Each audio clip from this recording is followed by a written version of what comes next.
আসসালামু আলাইকুম ভিউয়ার্স, সবাই কেমন আছেন? চলে আসলাম আমার রান্নাঘরে। আমার আজকের রেসিপি কাঁচকলা ইলিশ মাছ। এই যে বাজার থেকে দেখুন টাটকা কাঁচকলা কেটে নিয়ে আসছি। আমাদের এইখানে সকালেই বাজারে একদম গাছ থেকে নামিয়ে সব সবজি আসে, ক্ষেত থেকে সব সবজি আসে, এই জন্য আমরা টাটকা খেতে পারি। এই দেখুন, এই যে কাঁচকলা, এবারে হচ্ছে কাঁচকলাটাকে কেটে নিব। ভিউয়ার্স, এই যে আমি মাছটাকে ভেজে নিব। আজকের ইলিশ মাছ হচ্ছে আমার ফ্রিজে, আমি বাসায় ছিলাম না, এসে দেখি শুধু ইলিশ মাছের লেজাগুলাই আছে, তাই সব লেজাগুলো মাছ দিয়েই আজকে হচ্ছে আমি কাঁচকলা রান্না করব। এই যে দিয়ে দিলাম হচ্ছে পরিমাণ মতো লবণ, এবার দিয়ে দিব পরিমাণ মতো হলুদ। এটাকে মেখে নিব, সুন্দর করে মেখে নেব হাত দিয়ে, চাকায় দিয়ে, যেমনি হোক একভাবে মাখিয়ে নিলেই হচ্ছে। এই যে মাখিয়ে নিলাম, আমার মাখানো হয়ে গেছে। এবার আমি হচ্ছে দিয়ে দিব, এই যে কড়াইতে তেল আগেই নিয়ে নিয়েছি, এই যে দিয়ে দিব এখন ভাজার জন্য মাছ। এই যে এক এক করে আমি সব মাছগুলো দিয়ে দিলাম।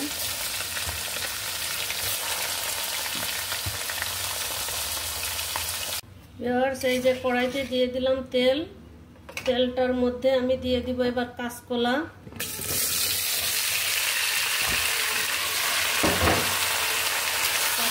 কলাটাকে সুন্দর করে কষিয়ে নেব। দিয়ে দিব পরিমাণ মতো হলুদ, দিয়ে দিব পরিমাণ মতো লবণ, হলুদ। এবার দিয়ে দিব মরিচ, কাঁচামরিচ এবং মশলা বাটা দিয়ে সুন্দর করে কাঁচকলাটাকে আমি কষিয়ে নেব।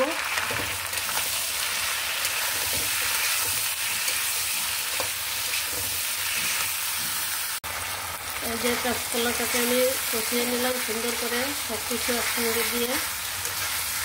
এই যে আমার কষানো হয়ে গেল, এখন দিয়ে দিব পরিমাণ মতো ঝোলের পানি। এই যে ঝোলের পানি দিয়ে দিলাম।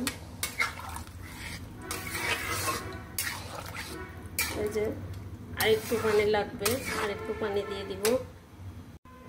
এই যে আমি ঝোলের পানিটা দিয়ে দিলাম। এখন দিয়ে দিব মাছগুলি।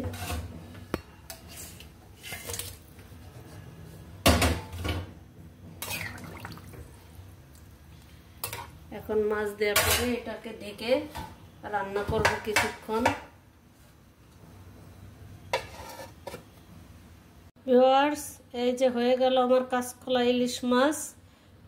এই যে কে কোথা থেকে দেখছেন আমাকে কমেন্ট করবেন, তাহলে আপনাদের ধন্যবাদ জানাতে পারবো। আজকের মতো এই পর্যন্ত, ফিরবো অন্য কোনো রেসিপি নিয়ে। আল্লাহ হাফেজ।